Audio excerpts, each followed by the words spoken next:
Bloomberg Audio Studios. Podcasts, radio, news. House Speaker Mike Johnson joins us now. Thank you so much for your time this morning. We'd love to begin there. Have you received a call back from Mr. Musk?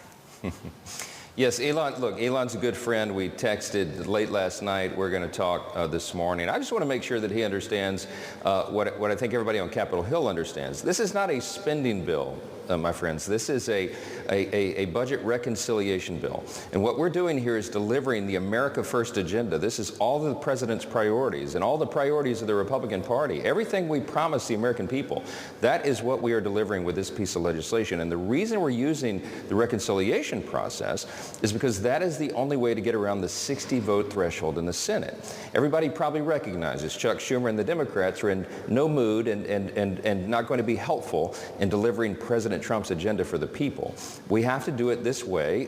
We can do it with 51 votes in the Senate only, and that's the urgency of the hour. And we have to do it quickly for all the reasons we can discuss this morning. So did you get a sense from Elon Musk in those text exchange that he was going to stop his insistence on this bill that he thinks needs to be killed?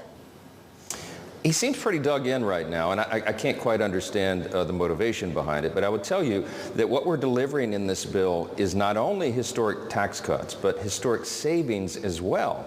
He seems to miss that. I mean, the projection is that this legislation is going to save us $1.6 trillion with a T. Now, there's never been a piece of legislation ever delivered in the history of government on the face of the earth that saves that much money. So this is truly historic. Now, is it enough? No, because all three of us understand that we have a large federal debt. We've had deficits for some time, and it's a serious concern. In fact, it's the #1 threat to our national security. But this is the biggest step in addressing that problem that Congress has ever delivered, and we must do it. And I will hasten to say this.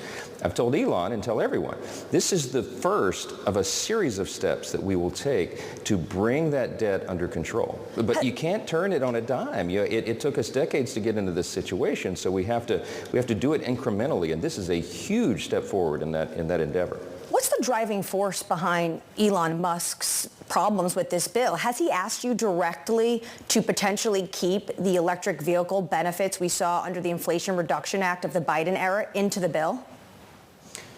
Look, I'll let everybody draw their own conclusions about Elon's motivations. I'll tell you that, I mean, obviously the EV mandate going away is I'm sure a concern for, the leader of Tesla and other things as well. But I think there's a lot of confusion out there about what the legislation is. There's certainly a lot of misinformation. I mean, the Democrats have been engaged in this effort, this strategy for many, many weeks and many months. But remember, it took us over a year to develop this piece of legislation. We have 11 different committees in the House, all their areas of jurisdiction, that worked on the reconciliation effort to reconcile the budget. And what we're going to deliver here, again, is historic tax relief and savings at the same time.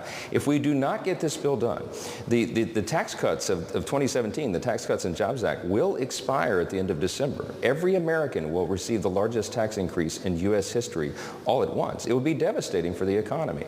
So we've addressed that here. We've made the tax cuts permanent, and we've infused it with a pro-growth series of policies that will get the economy going again. It will be jet fuel to the economy because we're going to reduce wasteful spending, we're going to reduce taxes, and we're going to reduce regulations as well. And that is what will allow job creators in the energy sector and everyone else to get going again. And your version of the bill, of course, increases the SALT deduction cap, which yesterday Senate Majority Leader John Thune said, quote, "There isn't a single Republican senator who cares much about the SALT issue. You and I both know you cannot pass this bill without increasing the SALT deduction cap." How do you envision, though, that deduction changing, given the fact that no Republican senator wants to vote for this? Well, I appreciate that they don't. They all come from red states, right? As do I. And we have very different perspective on SALT than our colleagues in the blue states, for example, in California and in New York, in New Jersey. But that is the reality in the House, remembering, and they have to remember, my Senate friends and colleagues have to remember, I have to deliver 217 votes to get that thing across the line if they modify it. So I had lunch with my Senate friends Tuesday last, 2 weeks ago, before we passed the bill in the House on that Thursday. And I encouraged them to modify it as little as possible, right? Because I gave a metaphor. I said, my friends, I am crossing the Grand Canyon on a piece of dental floss, okay? The equilibrium that we reached here took quite a bit of time to get to where we are. And you can't load me up on either side. And if you go and slash the salt cap that we negotiated carefully for over a year, it's going to make it very difficult for me to deliver the necessary number of votes. Remembering, I can only lose 3 in the House. They can only lose 3 in the Senate to get this done. So we're all working together. It's one team, House and Senate together, united in this effort. Yeah. They understand that, and I think they understand, certainly Leader Thune and the leaders over there understand the complexity of what we're having to deal with here. Speaker Johnson, just to sort of put a bow on it, so 40,000 still likely to remain the cap?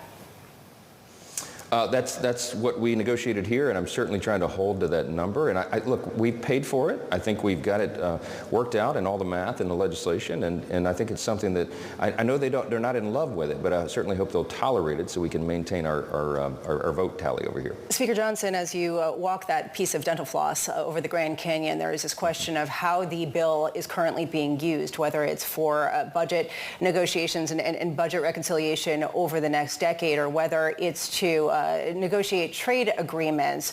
There is $2.8 trillion of revenue that is being penciled in by the Congressional Budget Office from tariffs that might be used as a negotiating tactic, might not be. How do you understand the way that tariffs are looked at as part of this budget balancing act? Well, it hasn't been included in the calculations, and that's because groups like the CBO, the Congressional Budget Office, as you noted, won't give us any credit for that. But it is very real. I mean, the revenue is real, and it is realized, and it's not included in the calculation that we've made or they've made, but obviously it's a big factor. We believe that we're going to bring about a roaring economy again, and it's not based on conjecture or groundless optimism. I mean, this is based on the history. We did this in 2017, and after the first 2 years of the Trump administration, when we passed the Tax Cuts and Jobs Act, we reduced taxes, we reduced regulations, and the economy was roaring. I mean, you all remember before COVID, we had the greatest economy in the history of the world. I mean, everybody was doing better, every demographic. Wages were up, the job participation numbers were at record highs, inflation was down and manageable, things were going great, and then COVID hit. So we're going to do that same series of policies, implement that same philosophy, but this time, as I say, on steroids, and it's going to make a major difference for everybody's lives. Speaker Johnson, a lot of people in markets are concerned about a number of provisions here and actually don't think they will spur growth. One of them being Section 899, which talks about taxing foreign investment in the United States from specific countries that have non-tariff barriers like the VAT tax and other things that have been contentious during negotiations of trade deals. How much do you see that dampening? I mean, is that a concern for you? Because right now, around the world, there are people wondering whether they can still invest in the United States without getting penalized for it.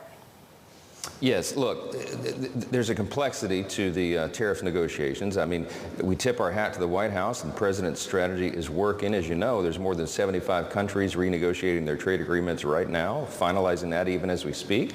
That's going to be better for America because it will be more fair. You know, I'm always likened myself to be a Reagan Republican, and free trade is one of our core principles that we've all, supported over the years. And every time I would say that over the last several years to President Trump, he would say, yes, free and fair trade. And he's right. I mean, this is a disparity that must have needed to be addressed, and it has been. So we think in total this is going to be good. When all the dust settles on the tariff negotiations and the new trade agreements, it's going to be good for America and good for the world. And so we're factoring that in. We're working in tandem with the White House, and it's part of the thought and the calculation in the legislation. Speaker Johnson, just to be clear, that provision will stay in. That is important to you. Look, I think it is. I mean, obviously the bill is still a live instrument that's being worked on in the Senate, so we'll see if they modify those provisions. But I think for now, I think that's good policy for us. And I want to say to foreign investors, you're in good stead to invest in America. This is the time to do it because the American economy is about to take off again, and it's going to be good for you and good for the world. We're the largest trading partner for most other nations. They need America, and a strong America is good for the whole world, and that is what we are going to bring about with these sound policies and pro-growth initiatives. Speaker Johnson, you and your colleagues have a self-imposed July 4th deadline. Partially that is because you have to raise the debt ceiling. Are you considering raising the debt limit if this deal isn't finished by July 4th with a different measure? Well, it'd be very difficult to do it. I mean, it would require a bipartisan measure in that regard, and I would like to believe that Chuck Schumer and the Democrats in the Senate would do the right thing, but I wouldn't count on that. That debt cliff, as we're regarding it, is coming soon, and that's why Secretary Bessent has said we've got to get this done by Independence Day, and I think it'll be a great celebration for all of us. But it's not just because of the debt ceiling. It's also because we need to get tax relief and this new roaring economy to the American people as quickly as possible. They're owed that, and this is going to be a great thing for everyone. And you know, I have to also think about the politics of it, right? We have a midterm election coming up in 2026. If we get this done soon and quickly this summer, then everyone will feel those effects before they have to go vote again in that midterm election. We want to keep the House majority and keep this going for 4 years for President Trump and not 2. And if we lost the majority, there's no doubt that the House Democrats would try to impeach the president, and everything would be truly chaotic for investors and job creators and consumers. So we have to keep this going, keep the momentum going. The timeline's very important, and that's why I put this on a very aggressive schedule. I said back in the early part of this year that we would pass the big, beautiful bill out of the House before Memorial Day, and people laughed. They mocked me when I said that, but we beat it by 4 days. We're going to stay on track, and we're going to deliver for the American people. Well, you have exactly 29 days to hit that deadline. Are you saying there's no plan B for raising the debt ceiling if this bill is not done between House Republicans and House senators? Look, Republicans in the House and Senate will deliver, and we'll take care of our business one way or the other.